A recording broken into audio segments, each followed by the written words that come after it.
Iluminada. Ginagamit mo na pala si Alicia ngayon para sa anak mo. At lumuhod ka pa. Mami, ginawa mo. You must have been a very funny sight kneeling down in front of Alicia. Hindi gamit. Hindi gamit, Leandro. Tulong. Ina sa ina. Leandro, huwag mo namang hiyain, no? Iluminada, kung ikukumute ko ang sentensya ni Alberto to life imprisonment, mangangako ka ba na hindi mo na uli guguluhin sina Alicia at Rosa Camila? O ano? Mangangako ka ba?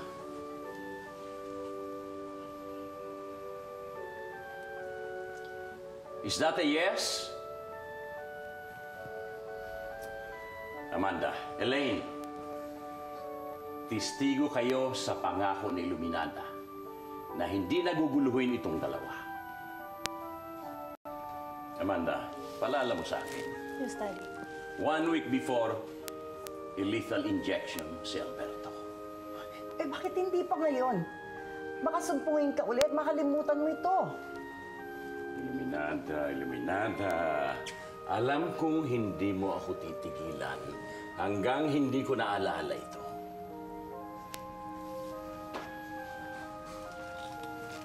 Salamat, Leandro. At sa'yo rin, Alicia.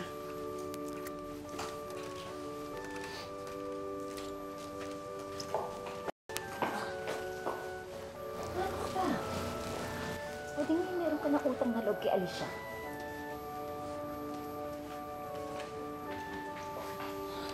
Alam mo, Ernestina, wala naman sa mami mo ang salitang utang na loob eh.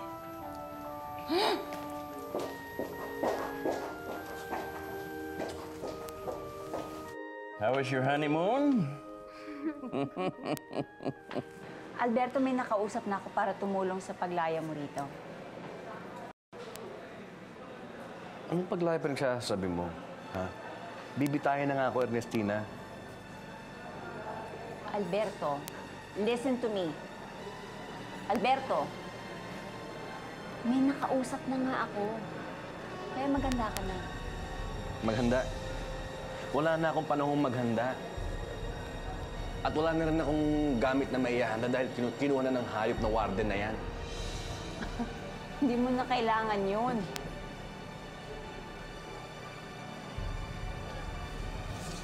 Ano gagamitin ko? Laway? Kuko? Ernestina naman.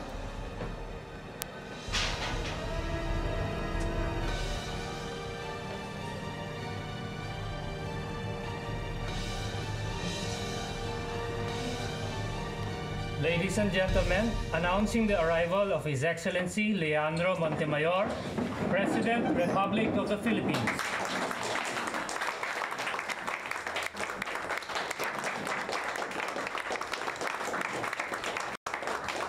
Mr. Locsin, how have you been? I heard you've been sick lately. Well, I'm fine, Mr. President. Good, good, good. Thanks to my lovely wife. Mr. President? Madam President, how was your trip? Oh, just a little unwinding. And I had to be here. You see, pardon my saying this, but offense meant. I really appreciate the Air Force because it's one of the branches of the armed forces that's very close to my heart. As you know, my husband was a late Air Force officer. I see. Yeah, I know. I understand perfectly why the Air Force is your most favored branch of the service. It is also my husband's favorite branch. General Gonzalo is the best friend of my husband. Oh. I see. Oh, Mr. Locsin, I would like to thank you sa mga donation mo sa Philippine Air Force. Asahan mo, Mr. President, wala itong kapalit. Tamaan man ako ng kidlat.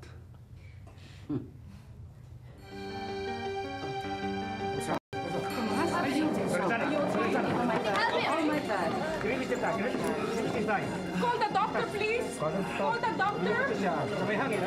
Take care, guys.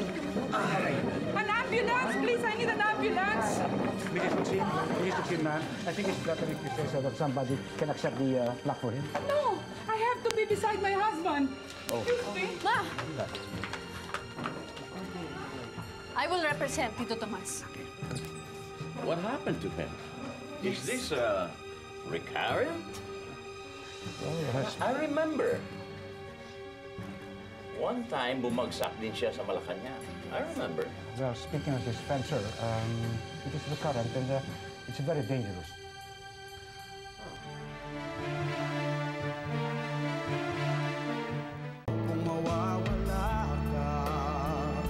Tapos na po ba, Miss Montemayor?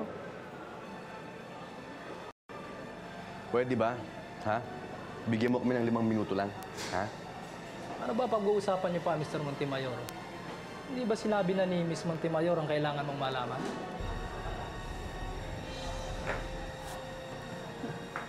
Maghanda ka na lang.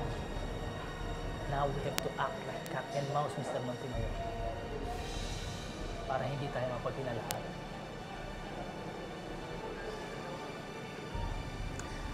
Congratulations on your retirement benefit. I think that is enough. More than enough po, Miss Montemayor. Babalik po ako after 5 minutes.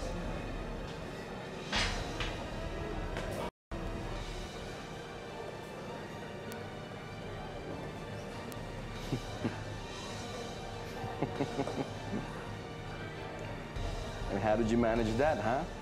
I'm very impressed. I just gave Very him 5 impressed. million reasons to change his mind. This plaque of appreciation is hereby awarded to Mr. Tomas Locsin for Most Outstanding Businessman for his invaluable contribution to the Philippine Air Force. His deep concern, coupled with his untiring effort, resulted in the collective workouts of the Air Force for its equipment and facilities. Given this 21st day of March 2003, on the occasion of the 75th anniversary of the Armed Forces of the Philippines at Camp General Emilio Aguinaldo, Quezon City.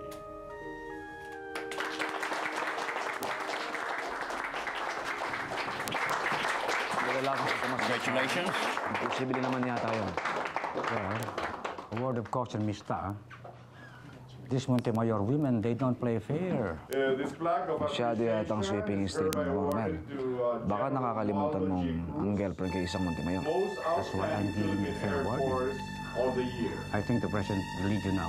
His deep concern, coupled with his untiring efforts, resulted in the collective workout po yun, of the association Natuloy pa ba na? for upgrading Bay, dapat natin of ituloy. pension adjustments and Paano other kung mamatay si benefits Mr. due Locsin? to AFP retirees. That's a 0 hour. Given the 21st day of March 2003. Mami. Ma.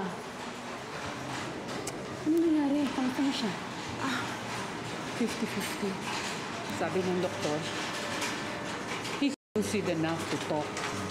Pero ayaw niya akong I think he suspects something. Ma'am, of course he suspects something. Ano ka ba? Ano bang ibang nakakalapit sa kanya? I told you this would happen. So anong balak niyo ngayon? Ano plano niyo? Ano? Wala. Mami naman, gagawa-gawa kayo ng ganito tapos wala kayong backup plan? Gusto ko lang naman makawala sa kanya eh. Ma'am, then get out of his house. Get out of his life. I can't. Gusto ko makaganti sa kanya.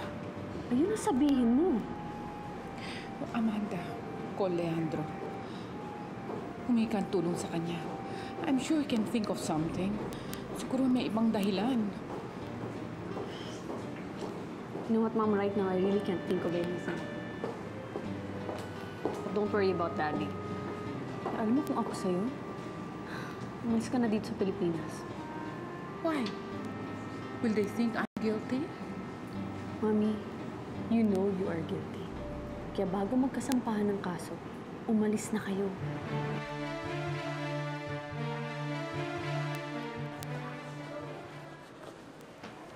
Mahirap na, baka may kung anong nakaumbukan na siksik dyan. Wala po. Mabuti na kasi siguro. Sige, pwede na lumabas. Okay na yan. Sige po.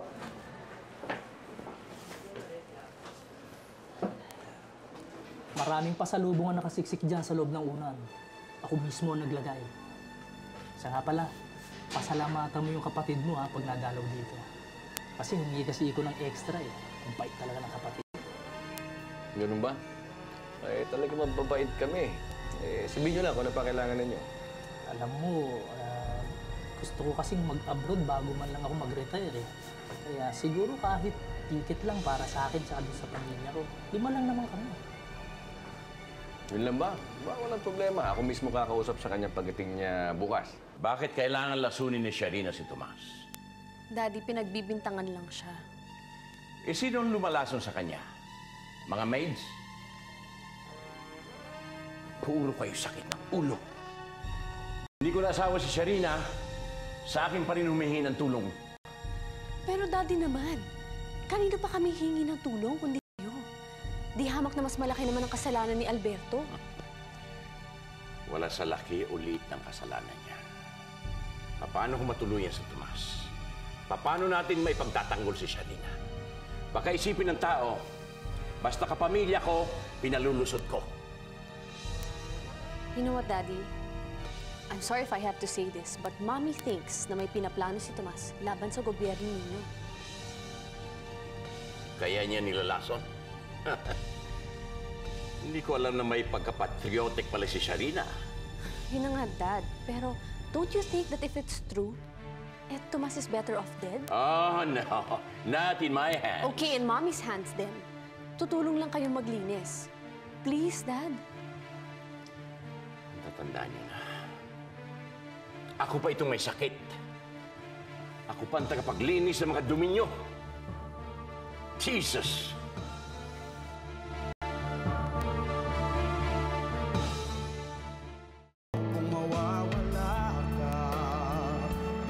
Carlito, maraming salamat sa warning mo, ha? Yung 2 taong umaali-aligid, dinala na sa presinto. Sigurado ka bang tauhan ni Phoebe yun? Tatawag ba naman ako sa'yo kung hindi ako sigurado? Si Charlie. Hindi ko na sinabi. Baka kasi matakot ang bata, eh. Si Rafael, kailan pa ba ang baba niya? Kailangan natin mag-usap. Carlito, siguro sa Makalawa pupunta kami dyan, pero gusto ko ring malaman mo na hindi talaga nagbabago yung desisyon ni Rafael na ampunin si Charlie. Well, sinasabi ko rin sa'yo na desidido akong lumaban sa inyo. Sige.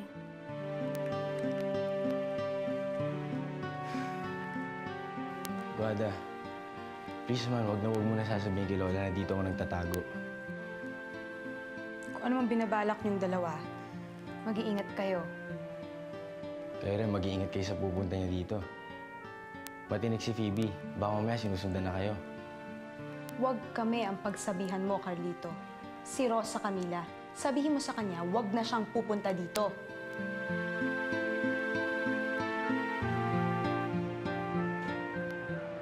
Am I dying?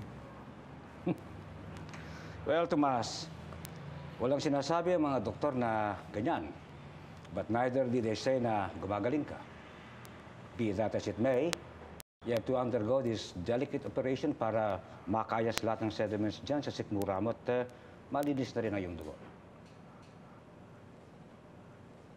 Si Charina. Well, hanggang ngayon, napadala ko ng mga tao sa bahay niyo. Naghahanap pa rin sila ng ebidensya. Ang plano.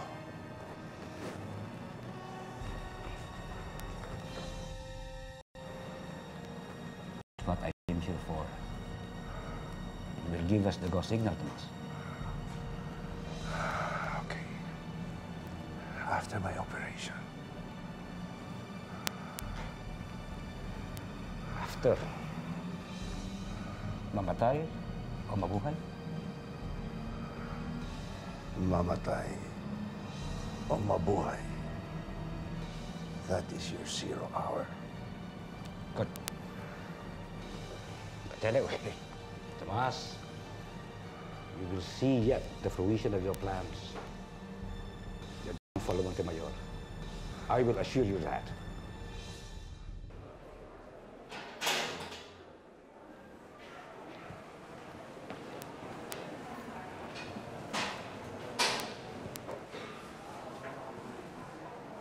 Bukas ng umaga, maghanda ka na.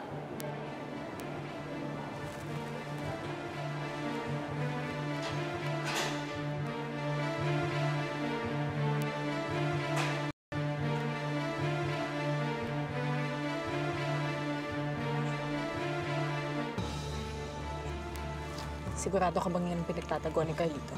Oo, nasunod ako sa Guada. Kung dinalaw niya rito ang kapatid niya. Pero yung sakyan, wala pa. Maya parating na. Pwesto na tayo.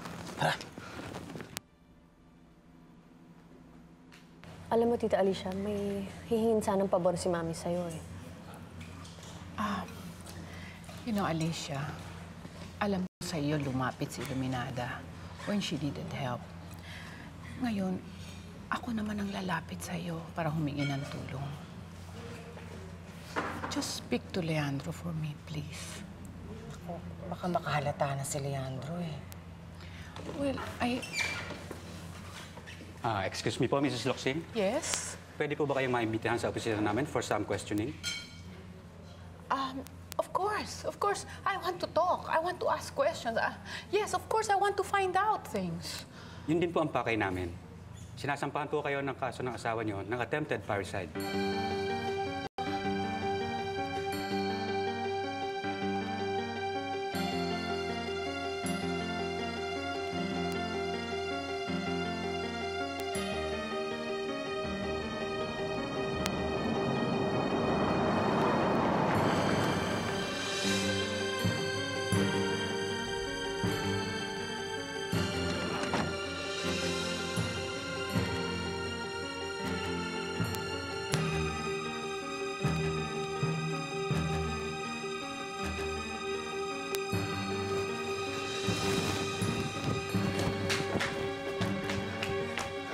Sa wakas, Carlito, nagkita rin tayo ulit. Phoebe?